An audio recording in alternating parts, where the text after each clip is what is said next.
All right. Hi, everyone. Thank you for joining us today in our first ever Dropee WebTalks webinar. We first want to thank MATRADE for this opportunity in hosting our first panel discussion.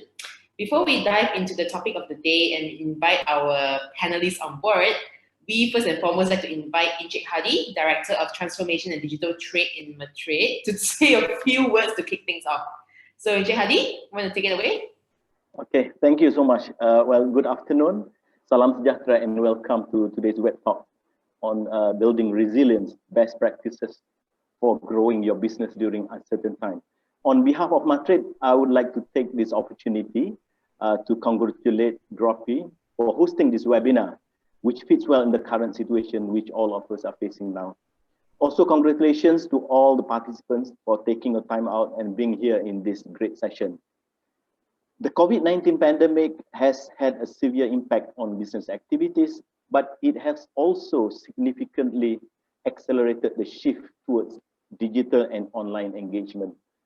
E-commerce is a sector that has clearly seen tremendous growth and new opportunities emerge during the pandemic. And the COVID-19 pandemic certainly has enhanced dynamism in the e-commerce landscape across the countries and has also expanded the scope of e-commerce.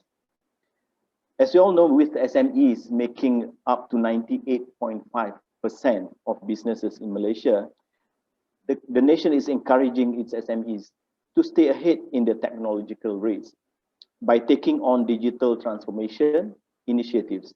And Malaysia is also keen to boost its domestic economy and is focusing on developing policies and programs that improve the capabilities of its local enterprises, including through digitalization. In this front, MATRADE has always been serious about helping companies, particularly SMEs, to go global. Hence, it is imperative that SMEs be given both the opportunities and support to help them, because cross-border trading is challenging, even for multinational corporations. As such, several programs has been put in place to support SMEs to venture into global market digitally. And one of the programs which I would like to highlight today is the E-Trade program. For your information, E-Trade is a program which was implemented by MATRADE to promote the adoption of e-commerce among Malaysian companies to accelerate exports through participation in cross-border e-commerce platforms since 2014. So that was 6 years ago. And up until now, we have total of 4,174 applications which has been approved since we introduced this program. And among the key product sectors which was promoted through E-Trade program, including prepared food, pharmaceutical products, personal care, lifestyle products, and apparels and accessories. And for record, all the companies assisted under this E-Trade program had generated a total sales of 273.9 million ringgit. And apart from traditional markets penetrated by these participants under E-Trade program, such as China, Australia, USA, Japan, and UAE, other non-traditional markets such as Togo, Rwanda, Maldives, Micronesia Island were also in the list of markets being penetrated. So these are all new markets for Malaysia. And through this E-Trade program also, it has created many first-time exporters making a debut in their attempt into going global. Another interesting fact which I would like to share that we discover through this e-commerce under the E-Trade program is this uncommon products being exported from Malaysia. Products like daun ketapang, like gula apung, like the coffin handle, to name a few. So you see, these are the things that has been created through the e-commerce. Yeah?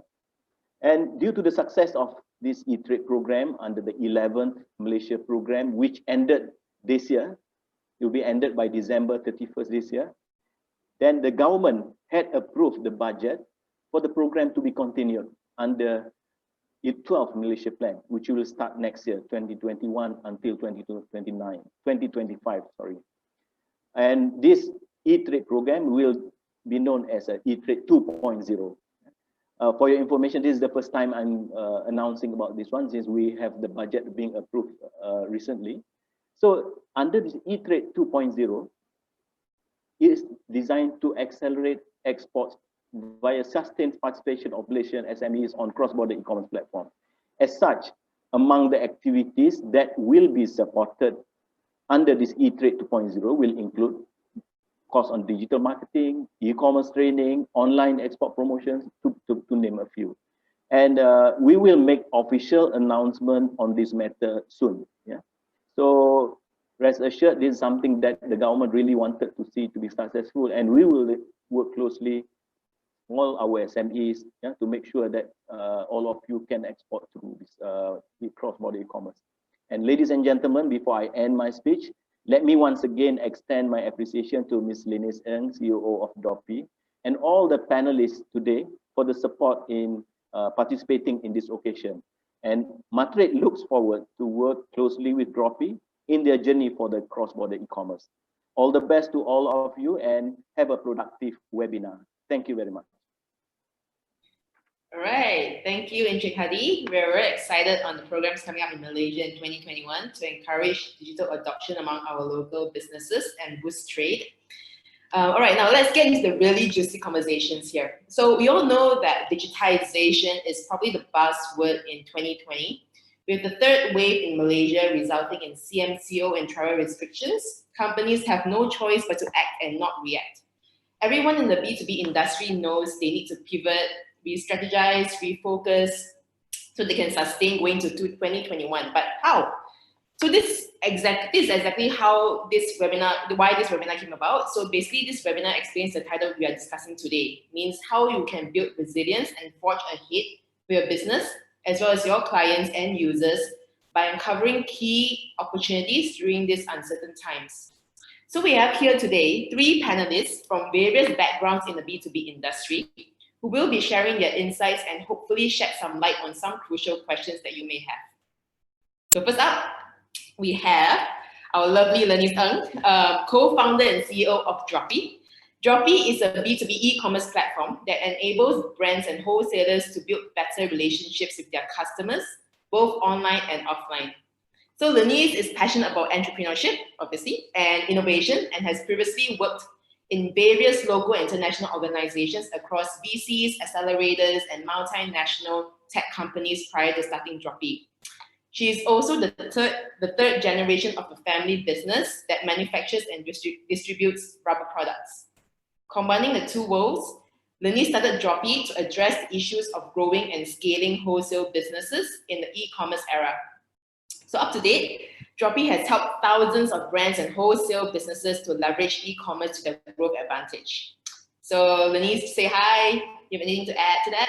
Yeah, hi everyone. I look forward to sharing more insights. Let's try to make this panel session more interesting and more interactive. We are more than happy to actually answer any pressing questions that any one of you have. And I know that 2020 has been a very painful year for many of us, but it also brings about new opportunity, exciting opportunities that definitely can scale and grow your business. So let's talk about these key topics and see how you can prepare your business to propel even greater heights in 2021. Nice. All right. Thank you, Lennise. Okay, so next we have Max Chooi, founder and CEO of Store and Send. Max hasn't always been in retail, actually. He started off as a chartered accountant back in 2012 and only ventured into retail business in 2016. So Store and Send is an order fulfillment center created as a way of providing an outsourced solution to brands and e-commerce sellers at a time where inventory management of retail and e-commerce was a nightmare for many. So fun fact about Max is that he used to be a lion dance troop leader in year 2003. I stalked his LinkedIn, I admit. So I even had a short stint as an assistant instructor during his high school days. So Chinese New Year is coming, right? So you guys know what to do, right? So Max, do you have anything to say? Say hi to our attendees here.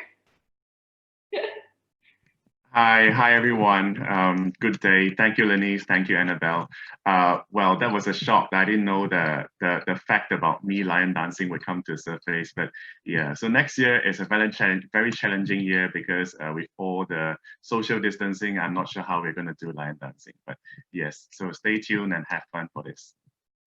All right, nice. Thank you, Max. All right, so last but not least, our third panelist, Jun Lio, co-founder and CEO of Radical Labs. Okay, RUD is Radical Labs. So it is a retail innovation e-commerce partner of companies such as Sunshine Wholesale Mart, Larry Corporation, Mummy Double Decker, and more. So having vast experiences working and being involved in the IT and digital retail segment, he hopes to digitalize brands and retailers seamlessly through innovation. So does the guru of innovation have anything to add to his long line of achievements? Say a few words, Jun. Hi everyone. Well, first of all, thanks Lennise and her team for having me here. Yeah, I'm not a guru yet technically. Hope to be one someday, but definitely looking forward to how we can do this together with everyone here. All right, thank you, Jun. All right, okay. So with all the introductions down, I would like to also remind our audiences that if you have any questions at any point during the webinar, you can always leave them in the comment box and we'll pick a few to address at the end of this segment. So without further ado, let's get cracking, okay? So now, let's start the grilling session. So our speakers. So right now, so the CMCO is shaking up B2B strategies, and studies have shown that COVID-19 has accelerated growth adoption of digital by over 10 years. Technically, e-commerce has been around for a long, long time, but with the pandemic, consumers and businesses alike have found themselves in a frenzy, shifting rapidly towards online channels. So let's begin with a little icebreaker. So just want to ask like each of our panelists, like how do you all navigate through the pandemic season? Like what do you change to adapt to this current situation? Maybe we start with Lennise. Can you give us a few words about how you adapted? How we adapted, pretty much simple, right? Like for us, we actually geared up in terms of really figuring out how to engage more closely with our customers. Because at the end of the day, a lot of new policies and unprecedented times, we are not able to meet our clients and our customers face to face. Now, because of that lack of face-to-face interaction, this gives rise to a problem where how can we still manage to create a personalized touch and a personalized feel, especially when we are communicating online. So I'm sure all of us are facing this struggle as of today. So definitely our team got to cracking in terms of really increasing our engagements online, figuring out new ways how we can actually share our insights and our expertise. So one of the few ways are, hosting this webinar. And we hope that all of you attendees here today will get massive key takeaways so that you can actually prepare your business in 2021. All right, thank you, Lennise. Okay, so what do you have to say about this, Jun? Hi. So like what we all have to agree is, a lot of conference calls are happening right now. So when one of the key challenge for us in my company, because we work a lot with those more traditional based retailers where most of the meetings require us to be like be there for them. But with this CMCO and MCO in place, it's very hard for us to be, giving that personalized experience when it comes to walking through with them through the sales cycle. So yeah, we have to do a lot more in terms of education and also instilling the confidence in with them. So yeah, I think now it's getting better. We have a few conferencing app on our phones now, so it's getting there. We are also ramping up customer supports during this period to make sure not just the brands, the customers, the consumers are able to get their questions answered as soon as possible. A lot of things we have done. So yeah, but basically on a lot of conference calls, that's what I want to say. Okay, right. Thank you, Jun. So Max, how was it like to navigate through all that in order fulfillment? Maybe you can share with us how you manage. I would like to just share this experience from one of my clients. They have about 12 retail outlets. They mainly trade in fashion wear. So it's always the offline that is giving them profits and the online is suffering for them. But I I guess when MCO was announced on 18th of March, that has changed the game immediately, because it's a husband and wife company. So the husband is in charge of offline, while the wife is in charge of online. And then it becomes the other way around, because the wife has become so happy that after 3 years, they managed to break even, and is really breaking through it. I think it's mainly because they have been in the online scene for some time. So it's easy for them to really get adapted to it. But in terms of operation on warehousing, well, we always meet our clients, because when they come for inbounds or whatnot, then it's when we have a chatter over there, and we always understand and learn from different e-commerce sellers about the pain points and what's actually the in thing for them. So yeah. Okay, so it seems like there is some form of transition from businesses who have been used to offline and having old processes in place. So the next question would be, how can they better adapt, or what can they start with to automate or speed up the operational process if they have always been very used to having traditional processes in place? Perhaps Max, you can answer this, since you were going on that route. Right. I always encourage my clients to look into their strengths and weaknesses.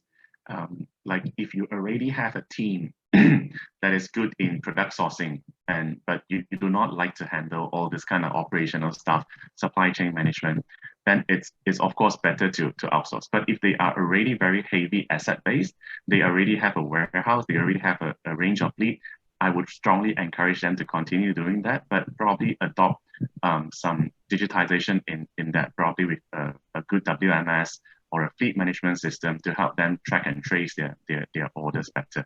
So yeah, when I talk about weaknesses, it's never about what you do not like to do. It's very much about what you can't do. So it's like, I don't like to do accounting, although the fact that I'm an accountant, but it's just what I do not like to do, but I have to do it, because I guess that's part of the business. You really have to bite the bullet and just go through it. Okay. I think I'd like to add on to that, right? I think everyone knows that change doesn't happen overnight unless it is necessary. And currently, at our current state of pandemic, innovation is a necessity already. It's not a matter of choice anymore. And at the end of the day, even though, globally, we already found that cure, quote unquote cure for COVID, right? But 2021 still remains pretty much vague. And I think as of today, right, it is so crucial for all businesses to spend some time and money in collecting and analyzing your data. Your data, when I said data, right, is pretty much revolving around your customers. How are your customers interacting with your products and services? So from there, you will start to understand how to be more flexible, right? Utilizing this data so that you can actually prepare yourself for 2021 for any craziness that potentially could happen. We don't know what we don't know. And 2020 has been the year for us that we've gone through, and we've seen such huge shifts and changes. So the key right now is not about whether to go digital or not, it's about speed. And for us at Dropee, we've worked with so many wholesalers and distribution companies across Malaysia and also Indonesia. So because of that, we noticed that the ones who thrive the most and who actually pick things up and start looking for other opportunities to engage with your customers, to connect with your customers even more, are the ones who actually make quick decisions on going digital. And when we talk about going digital, it's not about changing your ERP system. You have a 360 kind of thing. A very simple thing is just that, first and foremost, go digital in terms of connecting with your customers. So I'm sure most of you are connecting and talking to your customers via WhatsApp. Now, can you imagine all your salesperson talk to each and every one of your customers during this pandemic one by one? I tell you, it's not efficient because all your data is not being properly tracked and traced. So it is very important for you to really understand what your customers are asking you, asking for your product and giving feedback, and what are their problems are they facing also during this pandemic, and how can you offer solutions to them. So I think that is the key Okay, thanks for your sharing your insights, Lennise. For Jun, how would you navigate again? I mean, in terms of innovation, how do you turn traditional businesses into adopting digital innovations?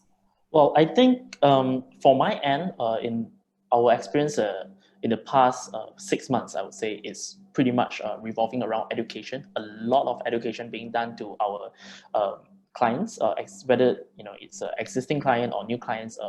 We always have to go through with them on like really educating them on like digitalization, because our experience is when it comes to digitalizations, a lot of people are talking about e-commerce, but what they don't realize is it's not just about e-commerce. It's about transforming your business processes, like leveraging technologies and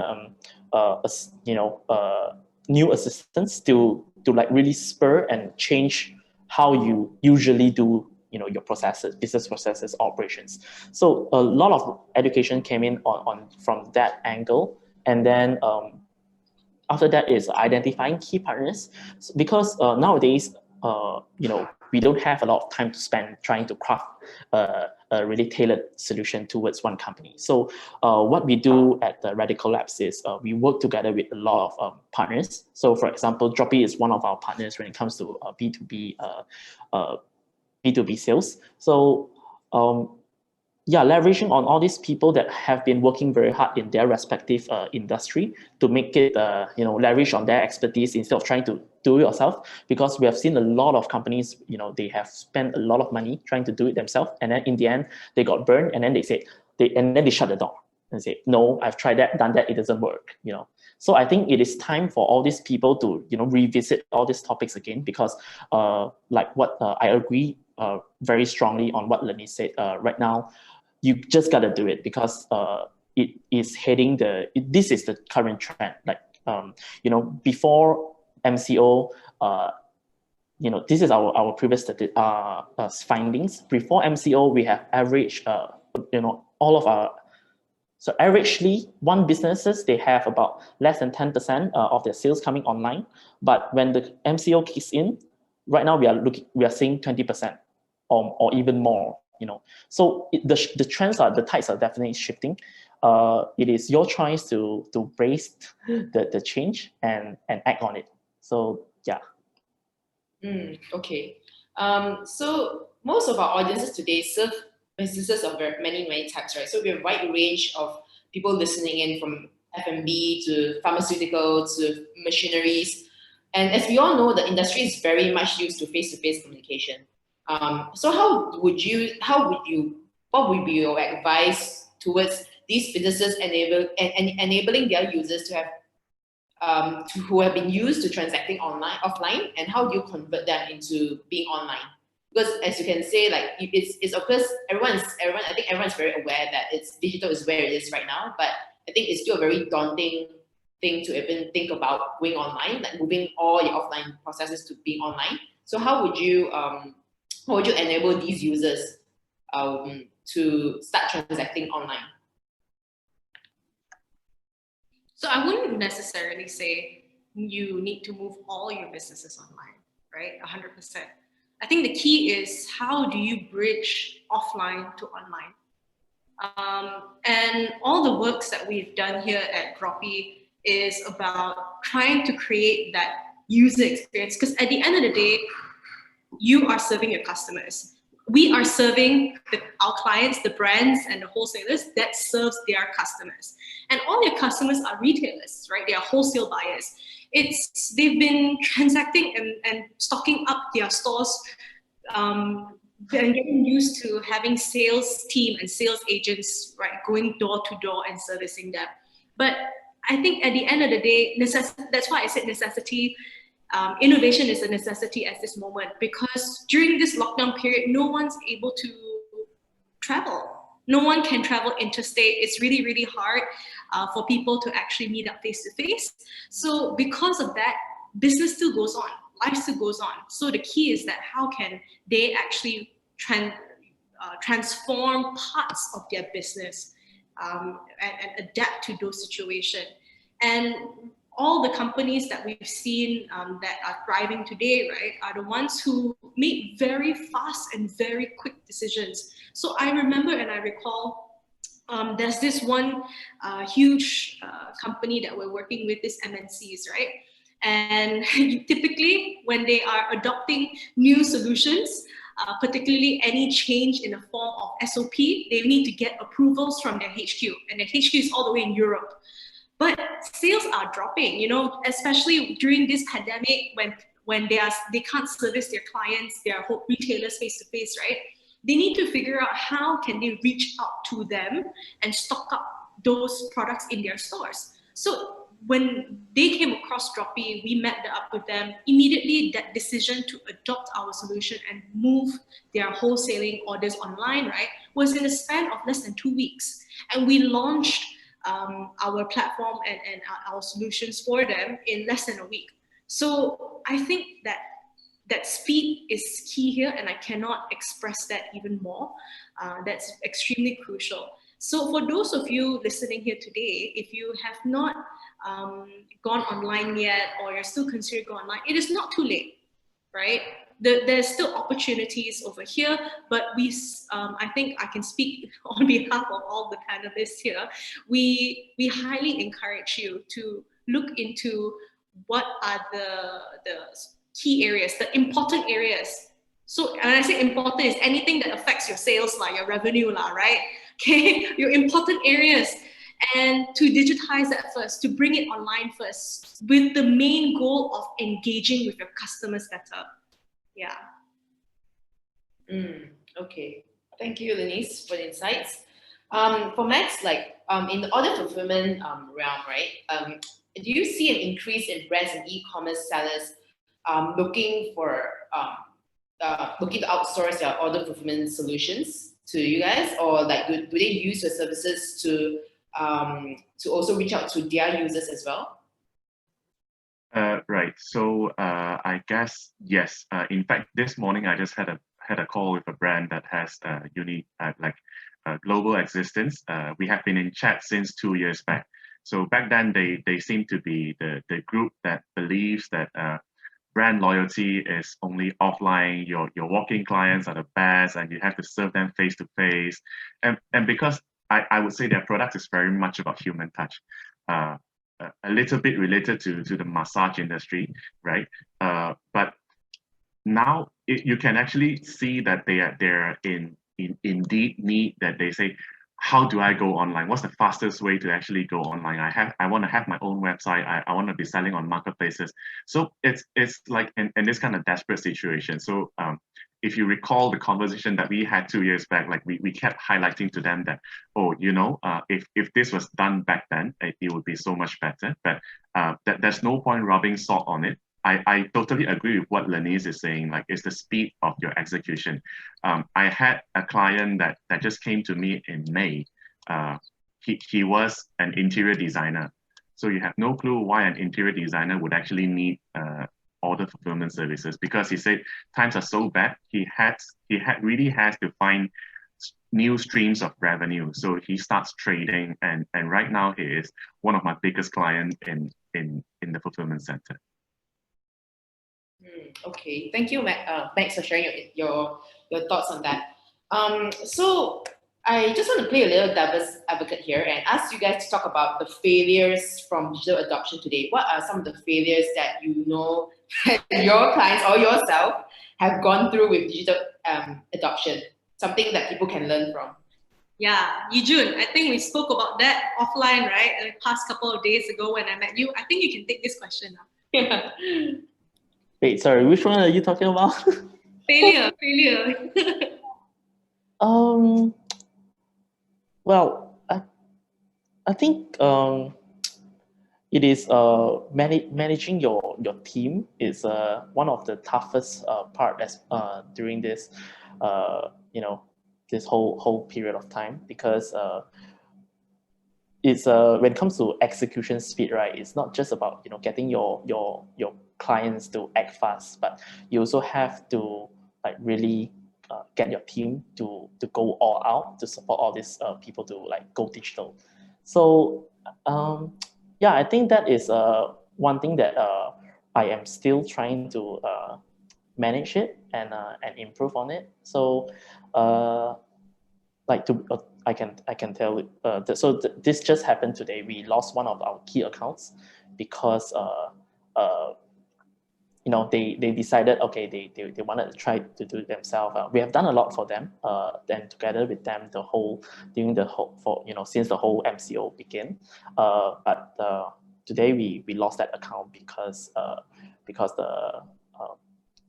we didn't keep up to what to their expectation. So we just have to move on with it So for our team. But what we can learn from here is when you are expecting your clients to act fast and like really go all out, you need to make sure that your team is also capable of doing that.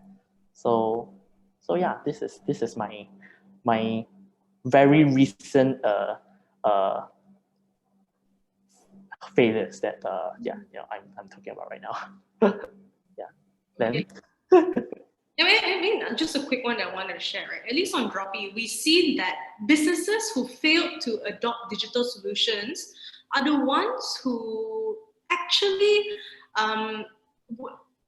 they did not plan or understood what are the digital solutions that they want in the first place, right? A lot of these, when it comes to rolling softwares or solutions out fast, typically the best way to do so is to subscribe to a solution that's already off the shelf, right? Something that's already have built, you can actually take it and implement. Now, I do understand that a lot of businesses also have certain customized workflows and processes, but if your team and yourself, you're not very clear of what are the areas, right, that you want to change and digitize, then that customized request becomes more. And when it becomes more and it piles up, it becomes this whole huge thing that is very hard to mobilize and very hard to go live. And at the end of the day, it's a lose situation. You're only going to waste time, because I think the most expensive price to pay right now, especially during this period, is time.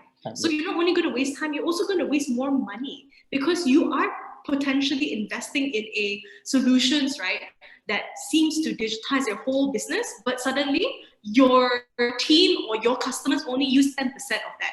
So there's no point. Yeah, I would like to add on to that.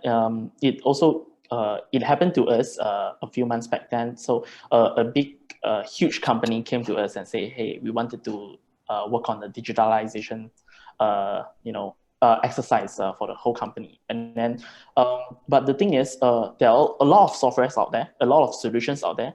I'm not sure if it's just my own personal experience, but it seems to me that Malaysian company likes softwares that are like those big names like SAP, all these big names, and then they don't mind like really paying for it, and then end up having to do a lot of customization and then go through a lot of processes, especially right now, when those teams are mostly, for example, in retailers, a lot of retailers uses backends and solutions that are made in China. So right now, if you want to get customization ongoing, it means that you have to do a lot of con calls and communications with people over in China. So, and then in the end, a lot of our what we have seen in the industry is a lot of them, they opted for these big names and solutions, only to realize they only need a very small part of it, where they could have just engaged a local partner, get it like up and running really quickly, and start optimizing already. So my key takeaways from this story that I've just shared is you should identify your problem, like what Max said earlier, like really look into your strength, and then identify a key partner that can work with you to really optimize the whole process and then improve it, and then you can start look into other stuff. Okay, yeah, that's great. It's really great to hear. Max, do you have anything to add to that? Yeah, when you ask the question, right, And when Lennise was just expressing about that thing, that was exactly what I've gone through, man. Like I thought she read my mind. Like it was crazy because back then when we started off, we thought, okay, I need a WMS. But back then I had no clue about what WMS should be. So we just get someone to actually come and write the program for us. We were waiting for so long. And when that software actually came by, we were comparing our manual process against using that software. So we can see like really like using the software, right? It costs us so much more time, where manual is actually a lot faster, and I wouldn't say the accuracy is that bad off. So then like years and years, and we were just looking for, and then someday I just bump into someone and say, hey, you know, if you need that kind of software, I can even write it down for you, but you have to know what is really required on your end. So it's very much like don't have to go for big names. Most importantly is knowing what you really need. Not you don't need this kind of big names to be put on your signboard to say it's supported by these big companies. That is actually not very relevant. But most importantly is you solve the problem and you get the things done. All right. That's really great. A perfect analogy for that, right? It's like, you know, it's like you need to move from point A to point B, and then the perfect way to move is to drive a Ferrari car. But then at the end of the day, the actual thing that you need is just a mode of transportation. Even a simple Grab, right? Someone to pick you up and drop you off is good enough instead of owning a Ferrari car. So yeah. Nice. All right. It's really good. Like, it's very, very interactive. All right. So good. Okay. So before we go into the last question of the day and answer our the questions that we have from our audiences, just want to remind our audience that you can write in your questions in the comment or the Q&A box, and we would and our team will look into the questions and we will answer a few after the session, okay? So the last question that we have for our panelists is that with COVID-19 showing no signs of slowing down, what should businesses expect going forward into 2021 in terms of innovation? Should Jun answer this one? Sorry, sorry, can you repeat the question? You're not focusing on me, all right? Okay, so I was. all right, with COVID-19 showing no signs of slowing down, what should businesses expect going forward into 2021 in terms of innovation? Well, I think more and more solutions are going to come out. Whether you like it or not, you will get approached by different, software house and all that with all those solutions. But it is important to identify your need, and then I think you should start into looking at ways that you can connect closer to your audiences, moving forward, because we might look into a lot of more personalized experience. For example, like having your brands.com set up instead of just your marketplaces or Facebook social media. That is also very important because we are definitely moving toward that direction right now. A lot of, I think in our client database, I think 90% of them are already on marketplaces. The next thing forward, moving forward next year is definitely going into like websites and having their own brands.com to create a personalized experience to their audience. And then that's where we look into a lot of more innovation happening when it comes to like CRMs, customer relationship management systems, and then live chat support system. And then hopefully we can get to do more like big data AI kind of integration locally in our local scene. Yeah. Yeah, right. Yeah. So I can't speak half of the logistic industry, right? Fulfillment. I think Max, you are the pro for that lah. But when it comes to distribution or wholesaling or trading lah, essentially, the key has always been how to actually keep maintaining or grow your sales. I think any one of us today, any businesses today in 2020, if you can maintain your sales this year similar to 2019, you already win now. So, so I guess in 2021 it's almost the same, right? Like the bonus is to actually use that as a growth trajectory. But before you think about growth trajectory, how can you maintain that revenue stream? And right now is, I would urge everyone, at least like anyone who's listening today in the attendees, right, who's in the distribution industry, to look at how you're communicating or placing orders from, receiving orders from your customers, your retail customers. Moving forward, beyond this COVID-19, right, is that there will be, and confirm it will be, a new form of habit of expectations when it comes to purchasing products from your business. Businesses now demand even more. Your customers are demanding even more. Let's not even talk about B2C. I think B2C, every one of you, if you buy from Shopee or Lazada, you want next day delivery. In fact, you want it now. If they can actually deliver you now, the moment you click on the button, it arrives, fantastic already. That platform will win already. You know, you're not only wanting next day delivery, you also want the cheapest price, you want the best quality, you want your supplier or whoever that's servicing you to give you all that information without you even looking for it. You want the platform to tell you what you want. So before we reach to that level of customization, that level of extreme customization to each and every one of your customer, it goes back down to how are you tracking the data? How are you tracking that your customer engagement? How is your customer engaging with you? It is almost impossible for you to track your customer's behavior via WhatsApp. Almost. Can lah, manual lah, you gotta type it in lah, but it's very painful. So if you use any software out there, it is meant to help you consolidate all of that. So it provides you a data, an analytics, right, insights for you to move better. How can you market your product better?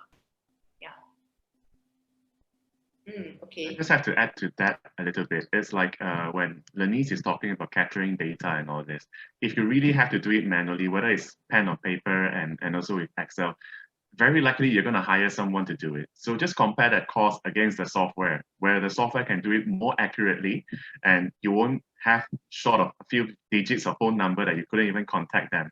So I guess it's quite a no-brainer. And if you're already in trading line, like you're in product segment, right? You're already halfway there. It's just about going online. You have the product already. Why are you still waiting for? Compared to those in different industries whereby they're thinking, should I go into product trading or not? You're already halfway there. Like you already know your product so well. It's just a matter of how do you get it online. So yeah, don't wait anymore. Right, nice. It's good to hear from you guys on this. Okay, so now we want to get some questions out from our audiences, okay, to all our panelists. So our first question is, what is your take on the B2B e-commerce industry after the pandemic is over, like hopefully over? Will there be as many opportunities in the B2B space as it is right now? Yeah, so anyone can answer this. No, I think I touched a little bit on that in my previous answers, right? In fact, it won't be just on this pandemic, then there's only such opportunities. In fact, there'll be more.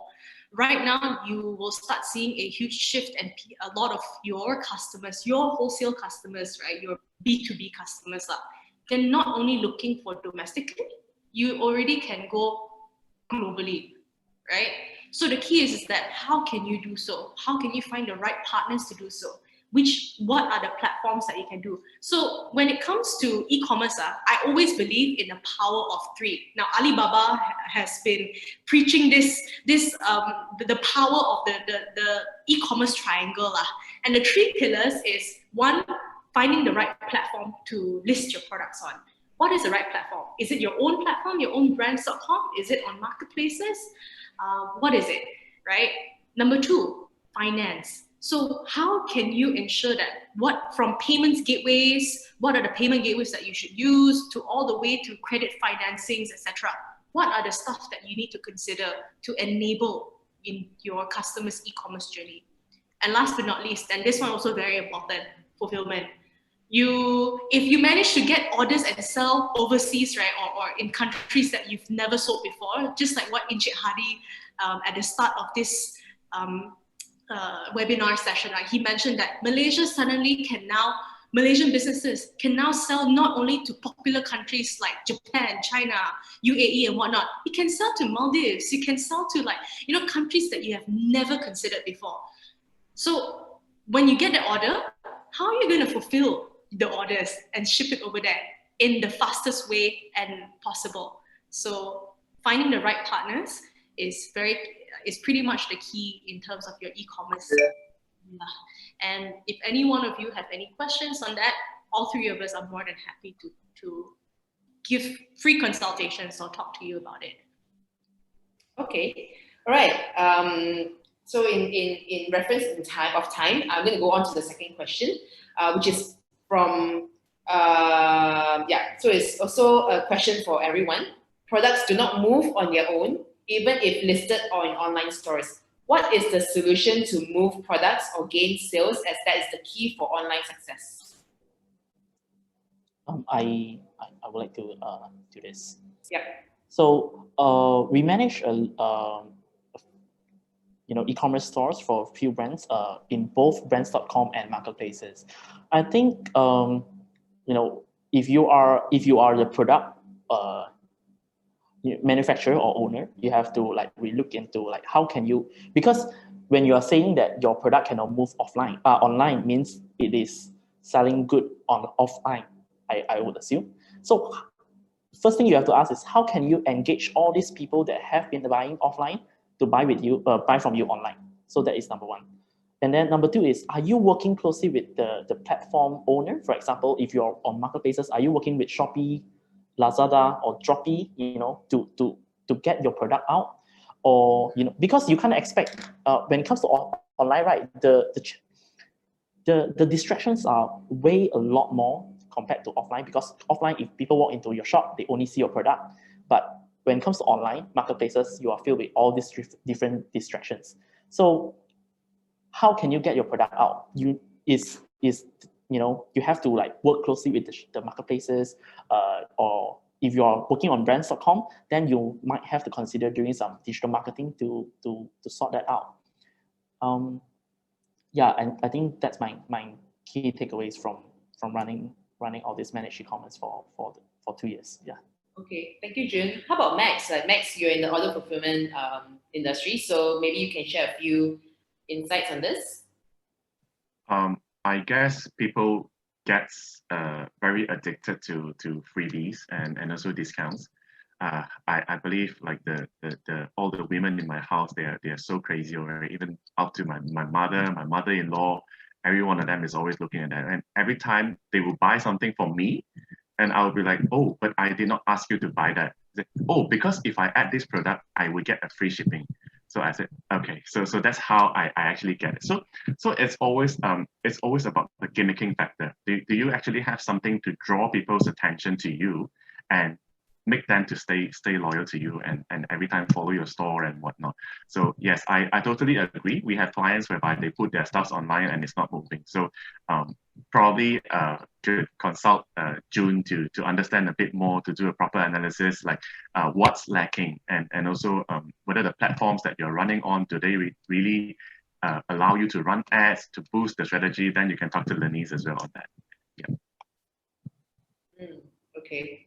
All right. So I just want to ask a slight question to Max as well. What kind of business does Store and Sense serve? Is it small, medium, or big companies mainly?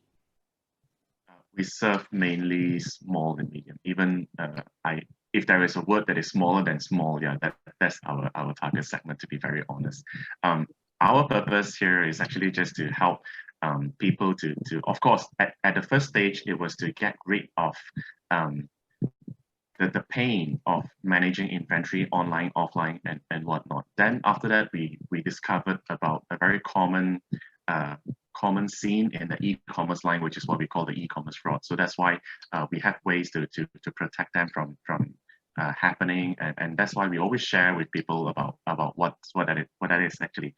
So it's just a basic picture or a basic video recording that would safeguard you against all these monkeys online. Yeah. All right, sounds great. All right, so the last question that we have today is from Linda.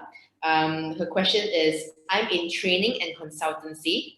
Most trainings are now done online. Face-to-face training is more likely. Any tips to make online more interesting? Does anyone have? And this is to all panelists, so anyone can answer this question. Maybe Jun will go, or Lennise?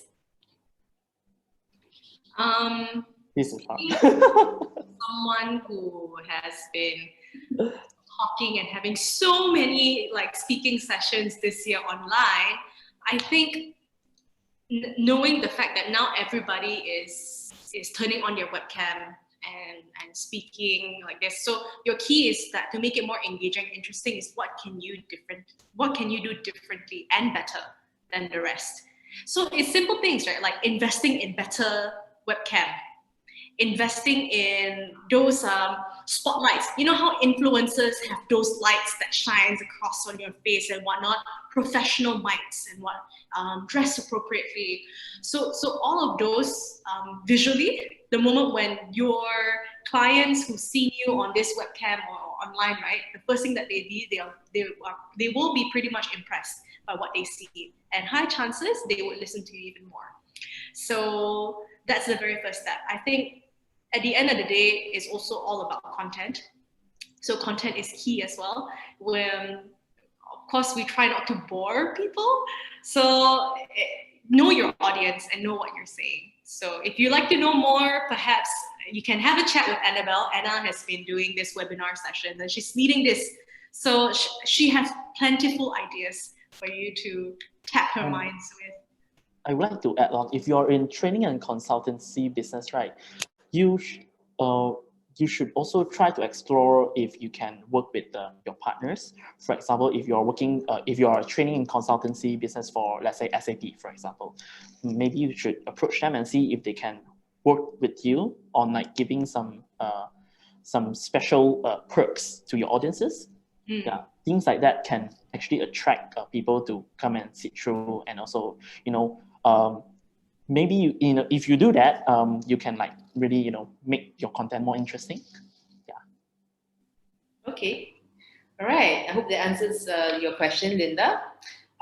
So we have time is running short for us. So we just want to invite our panelists to share one final tip with our audience. Each of you guys can give one tip for our audience today, based on what we just spoke about.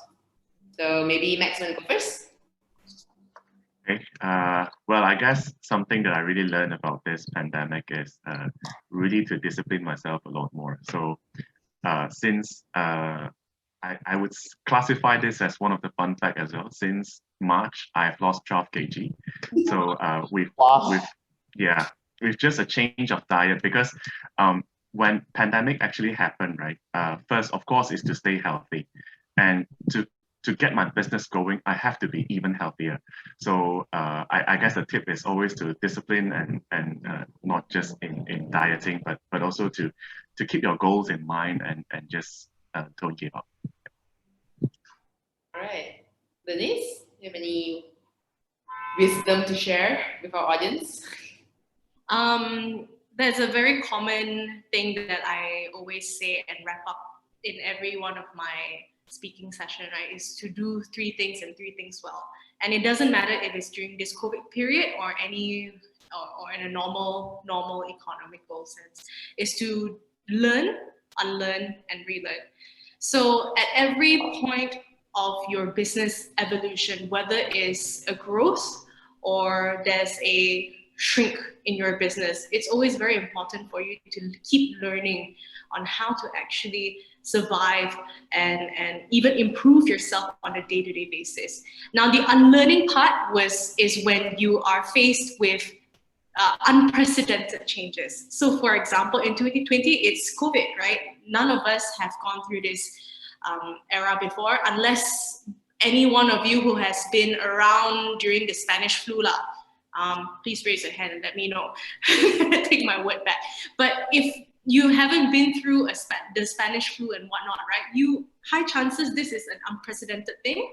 So the key is to unlearn whatever you have learned in the past and relearn new stuff in order to survive and keep growing. So knowledge is key in this, and life is a lifelong journey. Learning is a lifelong journey. Okay, thanks. Jun, any final? Well, for me, I think right now there are, with this current situation, there are a lot of supports from pretty much everywhere, governments, and then and also the banks, the agencies.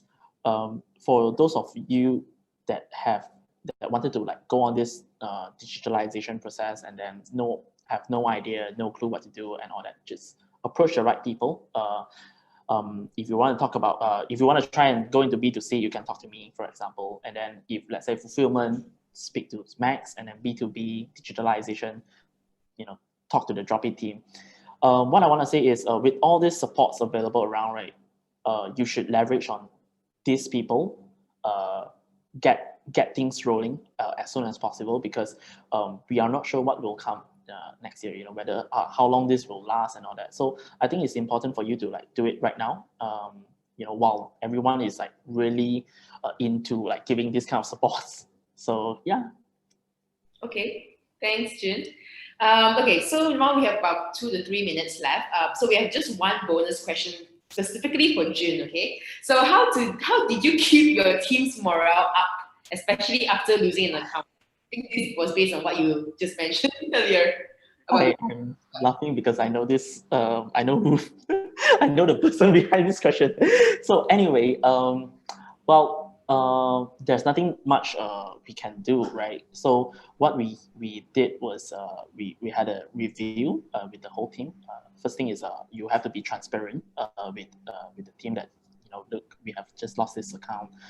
The reason given by them is A, B, C, and all that. So how can we improve so that we don't have this kind of situation happening again?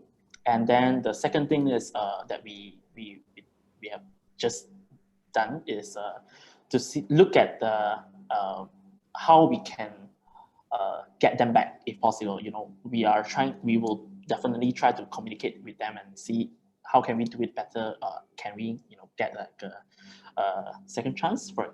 If not, then we just gotta move on and make sure we don't repeat the same mistakes, and then do better serving our current clientele and also future clients. Basically, don't dwell, like speed is the essence. Yeah, because you don't want your team to be like dwelling on this for too long. All right, now, well, thank you for your time in sharing valuable insights to our audience today. And for those watching online, thank you for joining us. We hope you learned a thing or two about how to grow your businesses amidst global challenges today and towards 2021, right? So we apologize that we can only select a few questions to answer today. But don't worry, we will send everything, including the recording and also the speaker details as well, and how you can reach them if you want to know more about their business and how they are navigating through this period. So thank you everyone for joining us, and we hope to see you soon in the next webinar. Thank you, panelists. Thank you. Take care, everyone. Thanks, everyone. Bye.